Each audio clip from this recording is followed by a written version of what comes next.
好，到日本的收据都在哪里呢？牛皮纸袋里面，在这里面啊。周荣泰说：“这是我的私人支出，所以我不需要向你们提出。你们管我私人支出干嘛？这牛排纸在里面呢，在里面呢啊。”那周荣泰说呢，去看这个终结的棒球赛，全程自费。为什么？因为不想让立委对行政院挑毛病，说啊这个院长啊怎样啊等等。那另外呢，他包机从松子部起飞，就是松山机场旁边的军用机场那边了。周荣泰说，因为怕新闻曝光。如果曝光了以后呢，就连这个行程可能都有问题啦。哦，北京会抗议嘛，日本可能就不敢让他去了哈。那周荣泰就呛王宏威说：“这是我的私人行程，为什么要跟你报告？为什么要讲？我去了干嘛？为什么要讲？哦，私人行程说不要告诉你，这是我私人行程。”顾立雄说呢，为什么从松子部起飞？说起飞跟管制是民航局负责的，因为松山机场是军民合用的机场。哦，所以呢，由民航局来负责哦，所以不是用军事机构来指挥。那民众党立法委员刘淑彬问呢，说包机赴日本会不会不好意思呢？哦，说呢搞到这么大的舆论风波了啊，造成这么大啊。那周荣泰就说风波是你们造成的，又不是我造成的啊。那另外呢，这个联合报的评论就是说，周荣泰的牛皮纸袋里到底有什么？是官威吗？那华航为什么不讲讲？就是多少钱？这也不是什么秘密。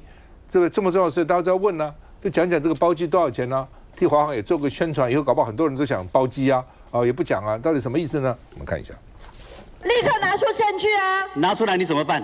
没有啊，你就度悠悠之口啊！开始质询就对骂，吵的是卓奎日前搭机赴日观赛，说是自费，那到底花了多少钱？是用一个位置的钱费用，还是整个包机费用？整个金额多少？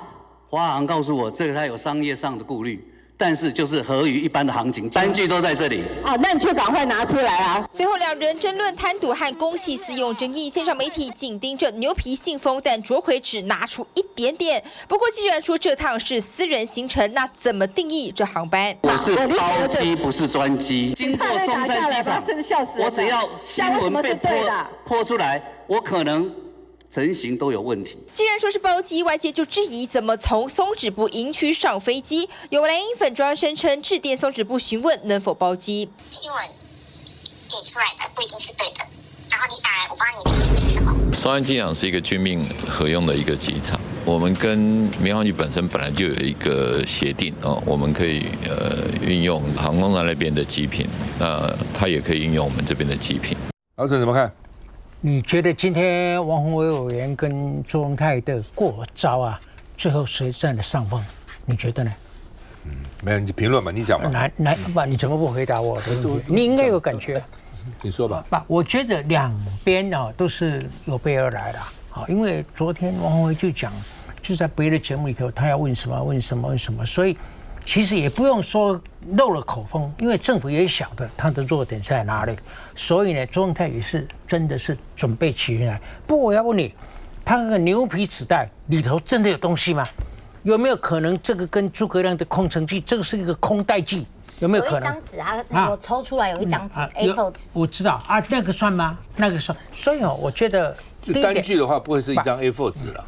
第一点，单据一定是单据嘛？不是啊，第一点是宏威就是你有备而来，你理直气壮，但是他太激动了，你不用生气啊，你讲话不要那么大声啊，你可以慢条斯理的，因为道理大家都原先都认为在你这一边，但是因为你太气了，声音太冲动了，太大了，所以我觉得这个一来你就沉不住气。但是我觉得这个周荣泰有备而来，他们一切都是自费的而且什么都有道理，因为不这样做，我的麻烦就大了。所以我想的你们要这个攻击我哪些弱点，我不会让你们上当让你们得逞。那所以说就在这里。我觉得那个时候我们应该讲说，那拿出来我看，拿出来给大家看。如果真的如你所说都是自费，那我佩服你的大方但是呢，我认为你从来没有过的大方，花了这么大一笔的钱，而达到的你所谓的老共说的鸡鸣狗盗的这种外交的突破，我觉得不值得。我觉得你以后花钱，我们感动，我们佩服。但是你花钱的项目应该要有所决定，你大可以这样讲。我觉得那个时候讲到这种程度，应该拿出来看。但是为什么后来变成不了了之？就是院长救了另外一个院长嘛，他会讲说韩国语、韩国书的那个笑话，啊，就把所有的气都打掉了啊，黄文威就问不下去了。我觉得他那个笑话是不伦不类，因为第一他不是讲第一次，已经讲2、3次了。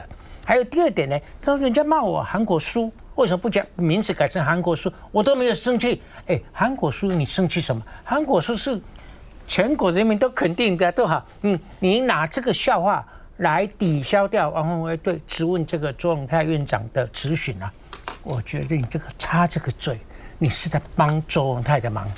老师，我跟你讲，你说上那个台激动，我告诉你，一般立委上了台都会声音都比较大一点，你不会吗？我也会啊，为什么？第一个，我是攻方，他是守方嘛。其实所有的资料都在守方，立法委员出了一张嘴，什么都没有行政机关、党政军特资源，通通在手里面。你要质询他，要把他东西逼出来，那是很不容易的。所以呢，你看一上了台以后，当然你这个你那个气必须要足啊，你气不足，你那个质询力道都没有啊，媒体根本报都不报道你啊，真的是这样。所以没办法，上了台以后。自然这个气势就要比较大，那个不是说因为这个什么忍不住啦，什么气急败坏，不是这样子的。那另外就是说，我也不懂啊，就是说赖清德也去过日本啦，赖清德当副总统在2022年安倍被刺杀以后丧礼，赖清德也去副总统，有人质疑他吗？没有嘛，那怎么样呢？他也说是私人行程啊，他没说了，日本说是私人行程，他不说，他都能不讲话，外交部也不讲话，说我们没有评论就过了嘛。因为你去参加一个丧礼是至少是人死为大嘛，对不对？那你周润泰这次去，你看个棒球，你说你去就因此提高什么士气？周润泰会提高谁的士气啊？会提高你的士气啊？我才不相信周润泰提高，周润泰连民进党立委要选举，他都提高不了他的士气。我告诉你，他提高谁的士气，对不对？那你劳师动众去了，那你看了谁了不起？见几个国会议员，自民党几个人有什么了不起的？外交有什么伟大的突破？没有嘛？去，你问我认为不是坏事啦。去至少也是1972年以后，这第一次有院长去。但是问题你自己一定要说全部是自费，那你自费你就给大家看看。如果是自费，为什么不能给大家看呢？说因为自费，我没有必要给你看，你这是赌气嘛？你是行政院长对不对？当大家质疑你在国会质疑你的时候，就给大家看看啦。就是让华航300万，这个随扈吃饭，住旅馆。或是这个是交通费这个棒球票50万，公布有什么关系呢？这有什么不能公布？你越不给人家看，人家越怀疑，这是很奇怪嘛？不是这样子吗？虽然说也许真的你都是自费，但是呢，你看看呢，你今年申报财产，你有没有少掉300万的或者400万的那个现金呢？这都要一个个到对的，这没有办法。你做的政治人物进了厨房就不要怕热。进了厨房怕热，我不给你看啊！你不给你看，我自费，自费是怎样？不是自费不自费的问题啊，这个不是自费不自费问题啊，对不对？这是你为什么要去做的什么？然后去到底对我们邦交有好还是有坏？对整个外交形势好还是不好？然后你为什么从松子部这走？等等都会有问题。立委问你，本来就天经地义嘛。立委不问，这立委才失职呢。今天你换过来，如果是国民党的一个这个院长去，民进党委员会不会问？绝对比这个问多10倍，来不来？今天这个在立法院的询答，包含庄瑞雄跟王宏威委员2位我都把它全部看完了，所以有点让我觉得意外，因为过去跑这些相关的新闻，刚刚主持人也有提到2015年的时候，马前总统也去了新加坡，而且他出发的时候，我们跑总统府记者还不知道，人都上飞机了，原来去了。那因为国际的敏感，两岸的关系，所以就讲私人行程，没有人去追旁边的随扈的钱，或者是坐飞机的钱，就总统专机，那是2015。然后2015年还有一件事情是李登辉去了日本的时候，被当地的电视台讲说，安倍晋三跑去饭店见这个李登辉，安倍晋三是当时的首相，还能够跑到饭店去见他国的前元首。结果呢，安倍晋三的内阁办公室否认，李登辉办公室也否认。过了4年，李安妮把照片拿出来，还真有见。那所以我比较 care 的是在棒球赛打完，因为那一天我也在球场，我也有看到卓荣泰院长，因为我就在东京巨蛋现场，他怎么来了？但是我关心的是第3场，因为前2场都输了嘛，他专心看球赛，然后后来捷克赢了。那后来有4个小时的时间起飞又回来去做什么不知道。那我完全没有料想到是全程自费，因为今天在立法院的说明呢，第一点就是你怎么可以在松止步？其实观众朋友，总统跟院长都在那个地方搭福克50的行政专机跟空军1号啦，但是这个飞机没有办法飞到日本，所以请了华航的包机来，这是第一个。第二个，国防部长也被叫上台，松止步可以有包机吗？他说松止步可以有包机登机，可是从头到尾都跟国防部无关，是华航的人办理登机，然后整个飞机他只是上飞机的地点在那个松止步的那个贵宾厅，就是总统跟院长的。第三，那你为什么要这样做？他说，因为如果我在松山机场登机，就会消息走漏，很多人会看到我嘛。然后我飞机可能才起飞或还没起飞，日本方面有压力，我就没办法去了。第四，那你付的是什么？你跟3个随扈4个人机票钱，一个人怎么样？2万块吗？东京大概1-2万块，贵一点要3万块吗？你是付多少钱？他说不是，我是整台飞机全部付。今天刚好联合报有一个报道说，相关我不是航空业者哈，那精确数字我也不知道，可是说大概在150到200人之间。那这款飞机的座位是180个，如果以日本平均算呢，一个人大概1万多块的话，所以每一个人这样平均下来大概是200万左右。因为你包机等于所有位置你都包了，不会是你比个人去买还要贵啦。他当然一台就过去了，华航也一定是帮忙，因为这是国营企业、国营航空嘛。所以在这样状况之下说，看起来是卓荣泰跟赖清德在出发之前就已经想清楚，这趟飞机只能够自费，他们就是要这样做。那台日的默契就是因为这样，所以呢，后续到底行程这4个小时去做了什么，见了谁？我给观众朋友看一张照片哈。这个人叫做秋生田光一，是现在目前自民党的干事长代行。他以前是安倍晋三得力的算是一个同僚，然后现在在自民党里面当干事长，而且是代行。他在今年1月的时候有来过我们台湾，当时中国大陆抗议，怎么多日本的议员跑去这个台湾干什么？日本的回答叫做私人行程。现在就是那个卓荣泰局长去了以后，也就4个字叫私人行程。我的理解是，私人行程。你的身份是院长，是总统，你做的是公务，你有去看球员。我觉得那个飞机基本上就是以国家出的飞机，包含总统去、院长去都一样。可是我真的没有想到他是说，现在目前卓荣泰院长的说法是这样，除非后来后续证明他讲的是错的。他用所有的自费把那一台大概可能200万或许更多的包机，全部用自己的钱把它包下来，然后这样子来回。你相信吗？你相信吗？我相信。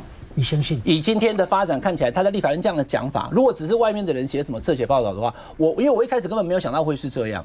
但以现在目前的说法看起来，卓荣泰是说，所有这个包机的钱数百万元是他自己出的。放心，是他自己出还是别人帮他出的？这固然是大家很关心的一个细节，因为看棒球大家都很想看，订不到票，很多人心里头都埋怨啊。但我觉得关键点不在这里。其实我跑新闻很长的时间，那面对这一些呢，属于元首级的，不管是总统、副总统、行政院长这种秘密外交行程，然后以私人的名义，用各式各样的方式，试着跟国际政要去见了面。我其实刚开始的时候呢，从新闻的热度来讲，我都会觉得说啊，能够见一些这种国外的元首啊，有一些这种元首外交啊，其实都是一件好事。然后呢，也抱持着一个就是这新闻不落人后。其实那个时候呢，出生入死的事情非常的多。好，但是呢，我在差不多就在1999年、2000年前后，其实我那时候在报纸上是有留下评论的。我说这一种见不得人的私人的秘密的外交行程，对于我们的外交突破真的会有帮助吗？外交上的事情如果都不能够端到台面上，那这样真的能够抱持着一个它会未来会有进展吗？后来发现，所有的这一种，它可能在短期之内它有曝光效果，或者对个别政治人物有加持效果的这些秘密外交，最后对台湾都没有太大的帮助。这是我从台湾的角度要去看这件事情。我觉得已经不是说，哎呀见了谁，你看有照片，然后见了谁，你看怎么样怎么样，而是你自己把时间拉长了之后，对台湾有帮助吗？这才是我真正关心的重点。那我就忍不住去想，因为现在日本摆明了就是跟中国大陆就对抗到底，而且这里面他也不断的在玩台湾牌。那台湾当然可以跟着日本继续玩下去，然后让两岸关系更紧张，这个是我们的政治人物要做的选择。看你是要选择说我们和缓，我们就不再刺激，或者是你要选择用这种方式更刺激，表示说你拿我没办法吧。不管你要用哪一种方式，那我觉得民众要看在眼里，知道这是一种你要刺激或不刺激的选择。我会不断的去想起，大家还记得立陶宛吗？那时候在立陶宛设了一个台湾的代表处 ，Taiwanese， 请注意用是 Taiwanese， 而并不是台湾，设了一个台湾的代表处，引起了轩然大波。我们那时候喝了立陶宛的自由酒，我们家到现在还有朋友送给我的立陶宛的红酒啊，那时候说要这个支持立陶宛。可是立陶宛现在说想要改名回来台北，然后呢，他的总理是在波罗的国的波罗的海通讯社接受就是电视台，然后呢，这个公开的说，那不是只对立陶宛说，那是对波罗的国的3国同时说我们冲到火车前，我们输了，我们被火车撞，立陶宛不应该冲在前面。我们如果不去看国际大事，只希望能够在很小的一件事情上面冲到前面，然后去高喊胜利，台湾不会得到好处。我只从台湾的利益去看这件事。我是觉得说了，如果他去的确跟日本啊有什么政要啊见面等等哈，他可以不讲，对，这外交事情，这外交机密嘛，但是不必说是自费。当你说你自费以后，你就要得把证据拿给大家看，你不能说自费我还不给你们看。那华航也不讲，那这算什么东西呢？这很奇怪嘛。其实不需要这样。如果他去就是公费去又怎样呢？马英九以前不是有公费，李登辉有公费，赖清德有公费，有时候自费，没有人说自费啊，对不对？你干嘛一定要讲自费呢？讲了自费后，你就要证明是自费嘛。大家追你是这个啊，并不是说你该去不该去啊。谢谢大家回来。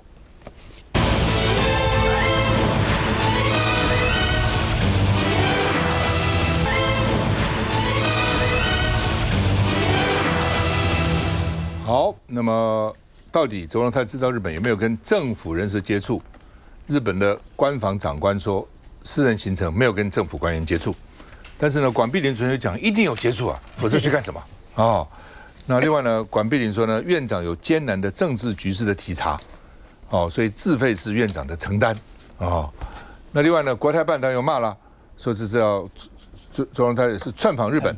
管碧玲这是台湾的外交，懂就懂，不懂就是装不懂那另外呢，到底是不是外交突破？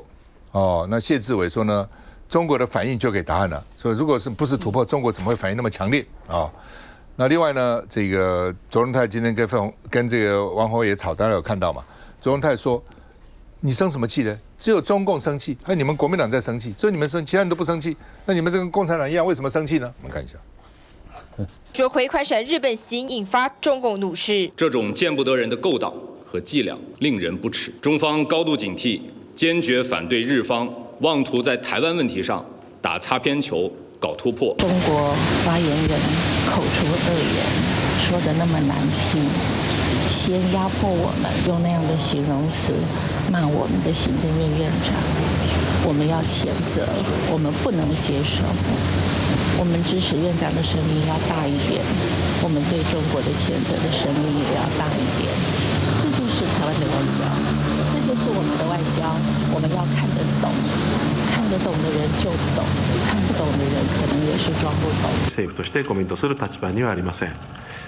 講談のお尋ねでありますけども、日本政府関係者との接点はありません。日方有默契的话，怎么可能通过他的海关？这次是经过一个很平常的申请的管道跟手续，没有特别拜托什么样来协助。我们外交的艰难，使得我们外交的工作在中国大陆的压迫之下，我们必须迂回。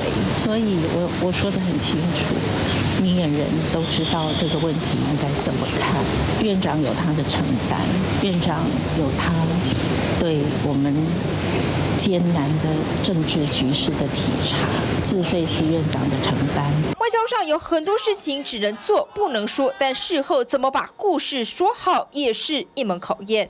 这个嘉宇怎么看？其实卓院长这一趟去日本，我相信为台湾英雄加油，大家一定都是认为非常支持哦。只是说为什么明明可以是公务行程，要说是私人行程？那这后面就有很多的猫腻嘛，包括很多人说这是54年来首次台日断交之后，我们的行政院长可以踏上日本。那这当然有很多的引申，包括说是不是后面有去见了日本的长官，包括卓荣泰今天院长在接受质询的时候。后说这件事情只有共产党跟国民党不高兴等等哦。那这后面当然政治上大家可以各自解读，只是对台湾人来讲，明明就是卓院长带着我们的李洋部长去东京巨蛋，然后在一个台湾非常光荣的时刻，当时我们打败捷克，而且是大胜哦，10分以上的这个胜出哦的这个在之前的气势有点颓败之后，卓院长这一去，反而我们的士气而且分数都大幅的领先，然后甚至还打赢韩国，这当然对大家来讲是一个很振奋的事情哦。无论你怎么解读，但事实上就是确实我们在这个比数上就是确实领先很多。那我觉得大家都很开心这件事情，何必一定要把它政治上去追杀，然后搞到大家好像一件美事，变成说大家要去争执说啊，你到底花我们多少钱等等。其实纳税人真的不在意卓院长要用公费来支出这件事，只是为什么一定要说是私人行程，甚至一定要自费？哦，这过程中到底有什么不为人知？哦，台湾比较委屈，无法跟外人说明的，就是在政治上，你看中共今天就跳脚了，开始对日本啊谴责啊等等，要日本付出代价。所以其实我们是为了日本着想啦，因为毕竟院长如果这样子去，日本如果还同意等等的，我相信对日本人来讲也是在礼貌上我们过意不去，这就是我们的人情味嘛，这就是我们懂礼貌的地方。那我觉得台湾人就是大家共体时间，也知道院长有这样子的一个委屈，有这样子的一个状况，所以我觉得不用再继续追杀了，就让这件事情成为一桩美事，然后我们的院长踏上东京巨蛋，为台湾英雄加油。老沈笑什么？不，今天我觉得佳宇啊，今天是绿的可爱，绿的好笑。那因为是他的选区不需要初选嘛，其实你大可不必肉麻到这种程度了。你是说拍马屁吗？其实我觉得我们台湾因为在国际上被打压，所以有很多委屈就没有办法吐一口气，所以很多地方就是一种自卑，一种就是说这个由自卑变成不正常的一种这种可以讲自大，或者有机会就要吐一口气，但是这个你不要做过了头啊，因为你要想想，你这个不能公开讲，而且是借着看棒球，而且是自费，而且是包机去了，照你讲的，就看完球赛唯一使命，没有其他的啊。看完虽然有3个4小时没有办法交代，但是他是不必交代，不重要，不管做什么事情都没做，我就回来了。我觉得这个真的是畏首畏尾，见不得人。那这个做法也没有让台湾因为这个样子，在国际上就稍微一个54年来第一次，我们的歌会踏上你这个土地，我们就了不起了。你想赞美这件事情的是谁？谢志伟，是管碧玲，还有背后听说促成这件事情的是谢长廷。这个如果是那么重要的外交的话，为什么外交部相关人员，包括部长在内，一句话都没有讲？这是谢系啊！我刚才讲的这些人是谢系一条龙做的事情啊！但是这个也没什么不好。如果真的对国家有贡献，我真的佩服，真的跟你鞠躬，真的是很佩服。但是高嘉瑜，你现在又不担心什么呢？你刚才何必讲的那么肉麻呢？不过基本上我觉得这个事情是这样了，发起一定是我们发起的了，一定刚好去是不是能够行政长去透过日本那个议员有没有就那个什么秋生什么秋生元啊什么去跟他讲，所以庄瑞雄有讲嘛，田光一秋生田呐，秋生田是姓，庄瑞雄昨天有讲，庄瑞雄说秋生田早就跟他讲了，这个总统台会来，但是不要对外面讲，要保密。庄瑞雄你昨天就讲了嘛。所以一定呢，我在想，日本人不会想到说趁这个机会叫你来，因为我们想说想尽办法能不能去一下。日本人想说来可以啊，你们既然要来就来了，但是不能公开宣布而且要讲是私人行程不能是公开行程，一定是日本人要求的嘛，对不对？如果说能够敲锣打鼓说公开行程，昨天他早就讲了，还那么说是私人行程干什么？对不对？早就这交齐国人了。但是你要就讲，在这个时候，昨天他就要考虑了，到底还去不去？我去，我一个行政，我就是正大光明、大大方方去。什么叫做私人行程不能讲，还要保密，有那么严重啊？对啊，这是你要考虑这是你一个国格的问题你一个行政院长一个尊严的问题你说不行，私人行程我不去，日本人尊敬你，我告诉你，下次搞不好就说可以半公开了。好了，你说那我要装私人行程去，然后既然说是私人行程，那你就真的私人行程哦，你就真的是看棒球，不能再接触这个官方了。那你接触官方就不是私人行程了嘛？那不能是私人行程，那你现在又说是自费，就被国民党骂嘛？那现在民进党的招就是说，你们国民党跟共产党都生气了，你怎么讲？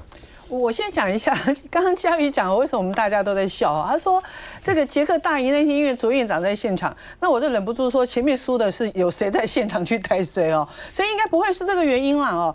那但是呢，我今天看哦，我也是今天在立法院我看那个在今天王宏威在质询的时候哈，我这么讲啊哈，其实宏威还没开口，其实我们看那个卓院长就已经开始先挑衅了。今天我可以明明白白用挑衅这个字来说哦，好像有备而来就是要来找人吵架的。但我觉得备询不应该这样啦，所以我们总和今天大家所讲的，如果今天是为了这个中华民国台湾的这个外交的突破，我必须要去，我真的觉得就是你可以就是正大光明，那真的拿一个对台湾有用的这个外交突破回来，那这种鬼鬼祟祟、偷偷摸摸，我觉得第一个他也不是国人要，第二个今天呢，我们在看那个质询的画面的时候，拿出那个牛皮纸袋的时候，我们就一直在看什么时候要把牛皮纸袋里面的东西抽出来，因为非常的简单，你今天说你是自费，正因为你说自费，那我们必须要看你是不是真的自费。你是不是真的自费，还是其实因为滥用公帑了，所以你必须要用自费去包装？这个是我们站在人民的托付我们的这个责任上面，我们必须要问清楚嘛。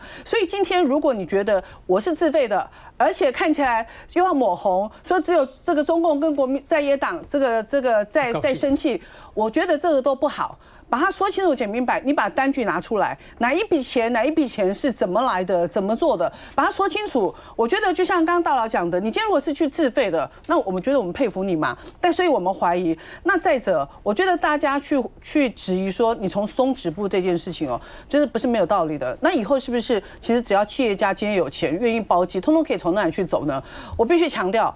到这个日本去为我们的这个中华职棒加油，我觉得这都没有问题。但回来以后，其实针对我们立法委员所质疑的事项，说清楚、讲明白就好。反倒我觉得，其实院长不必动怒，也不必去又把抹黑的伎俩拿出来。就是现在两个问题了，第一个就是包机是不是哦？他们用那个个人多少人呢？180人去乘，一个人1万块、2万块去算，我觉得不是这样，包机要更贵的。为什么？因为华航为了这个事情哦，把他原来的班机把它飞机都调度了。因为我平常公司在经营，我有一定的经营嘛，不能因为某个人特殊，我把飞机给他，其他人就没有飞机，或者要挤其他的飞机啊。所以一直说用一个人去乘以什么180个人，然后呢来回算什么200-300万。华航公布一下包机多少钱嘛？如果你真的这个钱，很多人都可以包啊，很多都可以包，公司也可以包啊。我一个公司50个人旅游就包你的飞机去啊，告诉我们包机到多少钱。讲清楚说明白，哦，那另外呢，基本上呢，我是觉得哈，这个事情啊，就是说真的，我们的外交是有很多困境，我们都但是呢，突破还是要这个行不由径，要走正道了，开大门走大路，人家才会尊敬你啦。休息再回来。只有大门大路。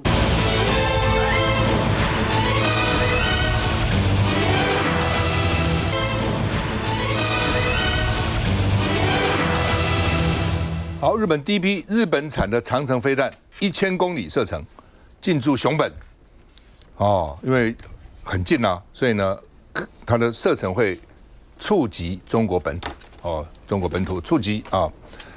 那另外呢，日本的情势说现在是战后最为严峻而且复杂的，所以呢，海上自卫队在冲绳部署的 P1 反潜机啊，那都离台湾很近的哈。那另外呢，说日本部署射程1000公里增程反舰飞弹，所以中共的军队将面临南北夹击饱和攻击，哦，所以打起来的话呢，日本也不弱哈。那另外呢，这个顾立雄说，我们已经收到海马斯的发价书了，说3月26日前要签署，说希望立法院赶快授权吧，赶快授权吧。那另外呢，这个 MQ-9B 死神无人机，这很贵的。这个很贵，市价还要6亿美金，我记得那个时候啊。后来说降点价，降点有限。顾立雄说，并没有延宕，交验进度正常，因为这么贵啊，对不对？那个航空那个做飞机的公司也想赶快收钱呢。空军澄清，不会受到中东战争的影响，会如期执行的啊。那为什么呢？军购条例呢，本来是3500亿，国民党加 N， 那为什么变成3800亿加 N？ 徐巧芯说，我们跟美国有一个机密合作案，是300亿美金啊。那另外呢，这个第二波军购，美国本来说要卖我们111亿美金的这个军购，包括海马斯啊等等这些东西。后来媒体报道，国外的这个媒体说，第二批要给我们200亿美金，后来又说130亿美金，后来就没有了。为什么？因为习近平跟川普说，你到底什么意思啊？你老是卖台湾武器什么意思啊？所以川普就暂时压下来，说要到5月所以呢，不像以前那么有急迫性了因为呢，军购变成川习会的筹码，到时候会讨价还价那另外呢，军购案是不是影响了蓝营对美国的交流？那国民党发言人尹乃菁说，美国人瞧不起的是一切屈从的人，你什么都听他的，他反而瞧不起那另外呢，卢秀燕要到美国去了说呢，去解释我们没有以美，没有反美，而且呢，蓄积2028年的能量。说呢，蓝军现在虽然就有路线之争有不同的看法，有人说要投资要买军备，有人说不要理他等等，但是卢秀燕还是去。我们其实现在面对我们，当然我们希望我们能够增加军备，可是我现在呢看到的一个现象是，我们当然只能够跟美国买武器，我们其实现在已经没有办法跟任何其他国家买武器。比如说，我们曾经突破过想要跟法国买武器，在我们经济实力最强的那段期间，我们也曾经突破过，希望能够跟荷兰买武器，跟德国买武器。后来呢，一批之后呢，后续其实你就因为中国大陆的压力，我们其实都再也买不了欧洲系的武器。而且你现在如果用一个这种拼装车的方式，对我们的军事武装力量来讲，也不见得是一件好事。所以你只能够买美系武器。可是买美系武器呢，现在卡在一件事情上面：一个俄乌战争，一个伊朗战争，一个加萨走廊。其实美国的武器它第一优先是要自己的库存。第二优先呢，是要弥补刚刚讲的这几个战场上，尤其是以色列的需要。所以台湾的顺位就不断的往后排。于是我们就发生了一个状况，就是台湾就不断的被要求要编预算，然后我们的武器就是不到位。那天赖清德就玩了一个数学游戏，可是呢用心就是骗人。他说日本的预算，国防预算1兆8000亿，换算成台币韩国1兆4000亿1兆4000亿新台币，那我们呢才1兆2500亿，而且是分8年。他在胡说八道什么？我们的预算只有这一笔特别预算吗？我们还有国防部预算呢，我们还有其他已经通过的特别预算呢。其实今年不以这个，就是因为现在刚编列完了之后，到目前为止还没有审总预算。那么按照国防部的说法，这里面会有700多亿呢新增加的被耽误了。你就算扣掉那700多亿，对不起，我们还有8000多亿耶。今年要执行的预算已经通过的，或者是这个延续性的预算可以通过执行的是8000多亿新台币。那日本的 GDP 是我们的5倍，韩国的 GDP 是我们的2倍。请问一下，我们现在8000多亿，只有比他们按照的比例要来得高啊？我们到底要投入多少，那才叫做够呢？你才觉得是够呢？所以我对于现在，如果为了要表达亲美嘛，符合美国的要求，那美国要求的已经同意给的，那我们不得已，我们通通都通过这个预算。坦白说，我也实在不知道这笔预算投进去之后，何年何月何日军会来，我不知道。但是至少表达了一个诚意。但是其他的国内预算真的回到每一年的年度预算，可以有审查机制，这才是正道。我先讲熊本的长城飞弹，你认为日本跟老共会打起来吗？100%不会。我跟你讲，西太平洋第一岛链中国跟美国不想打，底下的花不管你是大尾还是小尾，都打不起来。这个都是中国也一样，日本更是了。就是基于民主仇恨，就是要利用这搞民族主义来图利自己的政治版图。我觉得这是很丢脸的。那是在讲到说，我们台湾，好像现在这个2028，对国民党这边对这2028有兴趣的人，好像都是比赛谁对美国比较好。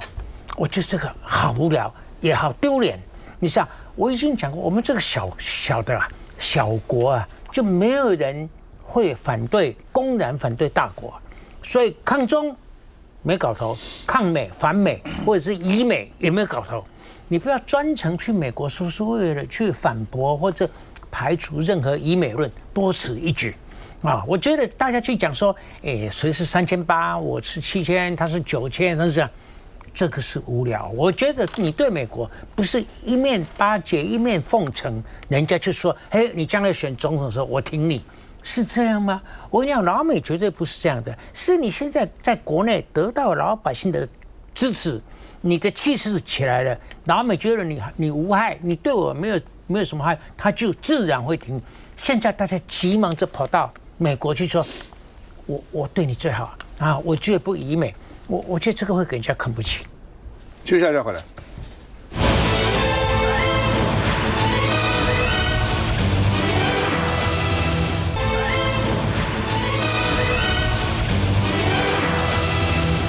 李四川10号辞职了所以呢，真的是离职了，正式参加选举。所以呢，万川连线成军，蒋万安、李四川万川那侯友也支持刘和然呢，当时也算支持所以不错了。就是新北这一局，我觉得他们蛮好的那另外呢，民进党是说了国民党的人在新北做了21年，该下台了。那李四川就说如果一个餐厅生意好21年，就要换人煮菜吗？因为他菜煮得好他这回答说没想到的，一想还不错这师傅做得好。你现在最怕，我告诉你，现在最怕餐厅换师傅。很多餐厅很多餐厅原来做得很好的，一吃怎么味道不好了，师傅换了所以呢，这个很多老店本来是很好吃的，最近常常让我很失望。为什么呢？你看看嘛，那个主厨就不是同一个人了嘛那另外呢，现在李四川因为虽然做过新北副市长、高雄副市长、台北市副市长、国民党秘书长、行政院秘书长，行政资历党政都很完备，但是李四川没选过举所以呢，就说耐打，他地理这里面拿出来，他的到底耐不耐打？选举要耐打，进了厨房就不要怕热，打千锤百炼都不怕那所以这是一个考验，我们看一下。感情就像候车月台，有人走有人来，我的心是一个站牌，写着等待。手放开献给副市长李四川，市长蒋万安还唱了一首是李四川的最爱。过年期间果然有列李四川的欢送会礼物，蒋万安可是精心挑选。记不记得今年在议会新春团拜，李副突然点名我说，跟他相处这么久，好像没有送他西装，所以我特别订了一个很显年轻的西装外套。泪留在内心就好，不管走到哪里，这是我的永远的娘家。会离开是为了要让双北都好。公务员满满的爱，做手板口号也先练。即将投入新北市长选举，9号李四川也出席新北议会干部交接。国民党主席郑丽文说，没有松懈本钱，我们如履薄冰，战战兢兢。因为我最近听到很多人跟我讲，新北市苦战新北市要小心很多人说我们已经执政21年。应该换党做做看。其实我时常笑一笑，我就说，如果一个店开了21年，他做得很好，每天排队，很多人都要来吃，难道你要跟那一个老板说，你已经做21年了，换我来煮一煮？从北市到新北，李四川选战就位。我觉得李四川可以说是最多资源的新人。你看他这次要选新北市长，这个蒋万安可以说对头对尾跟到尾，护送李四川到新北，然后去看这个什么托育中心，然后这个侯友宜也在旁边，刘荷兰也在旁边，然后蒋万安所有的人众星拱月，就是要让李四川去选新北市长。那刚刚讲另外一个黄国昌，大家已经忘记他要选新北市长这件事情了。听说这个有一个很大幅的看板也已经卸下来了，所以看起来就是李四川的天下。但是对上舒巧慧，舒巧慧我看他唱歌的影片，很会唱，而且跟我一样还会一个一个去握手，哇，那个巨星架势十足，所以他的亲和力跟这个渲染力也很强。相较之下，李四川就是有点比较害羞，因为你看蒋万安什么在旁边，他还一副这个这个有点比较没有经历过这种大场面的感觉，所以李世川真正下来去跟选民互动，那一刻的考验才真的开始哦。所以我觉得新北市现在看起来，李世川可能声势不错，后面站出来有很多大咖相挺，可是他自己下去试水温，民众第一时间接触冷暖，你自己要去尝试，你才知道民众的感受，觉得说，李世川有没有这么厉害，还是说感觉冷冷的感觉不是很热情，那种感觉，那个感觉其实是会影响的，所以我觉得大家不用在这个时候去说，谁一定赢，但是呢，看起来黄国昌是一定出局。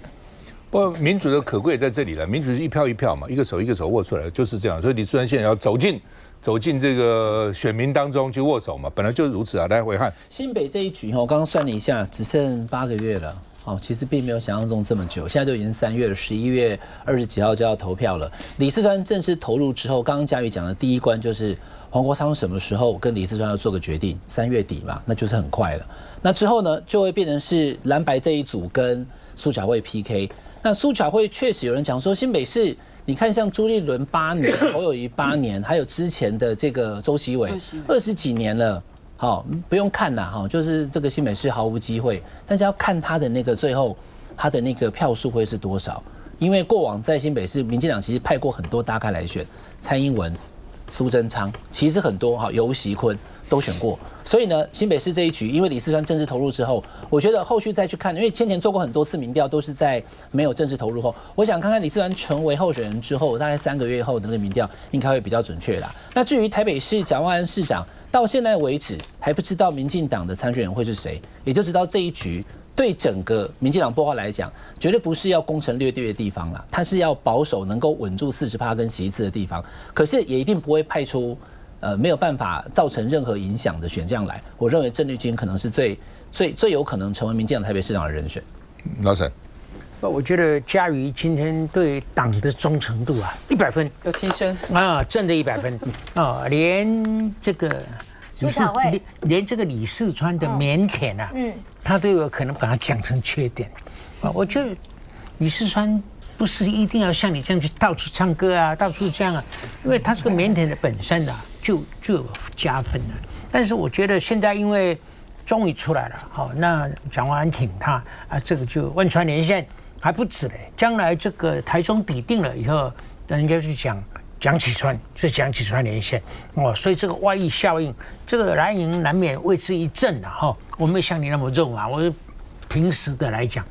但是这个原来这个就是蓝营的地方你看桃竹苗，除了现在新竹县是比较很麻烦，那其他要不然呢，这个从基隆一路来到台中，这本来就是国民党的当选，就要连任啊，或是要保住这个位置的地方，所以这个外溢，如果外溢到这里，这不算外溢这不算外溢而且所以我觉得。蒋启川也好，万川什么也好，这种一路的外溢效应，如果停到云林，那这个没什么了不起。这个要过云林，嘉义就不行了所以如果你能够穿透嘉义、台南、高雄、屏东这个4个县市，才看得出来你们这个连线到底有没有往南延伸的效果。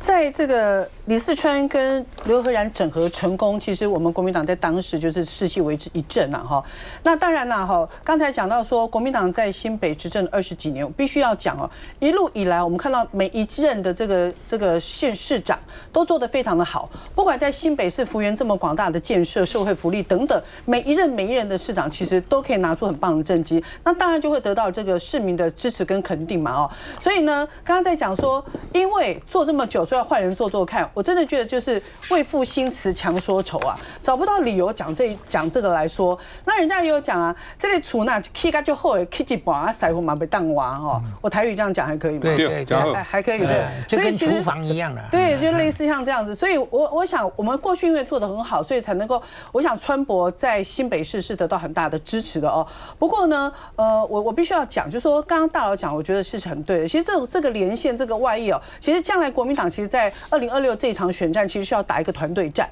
其实各县市之间可能都是要互相去支持的哦。那当然，比如说像蒋万安也好，或者张善政也好，我们现在在台北市、新北市，民进党都推不出人，可以说是苦苦去寻思都找不到人。包括我们的这个张善政市长，现在在地方上大概看到何志伟跑得很勤哦，小到这个大概5桌6桌的餐会，他也来唱生日快乐歌。那大到各个工会什么，他一定到，所有的庙会，可是看起来好像没有受到青睐哦。那王一川好像大家劝他也没有要来，那看起来就说为什么一直找不到人来？这无非就是现在的蒋万安跟张善政已经不是在拼选校、拼胜选，而是在拼更好的政绩，拿政绩来说服这个所有的市民。不过我突然想到，万川连线不准，万箭穿心，他们谁敢来跟他们万箭穿心？哇，这个来。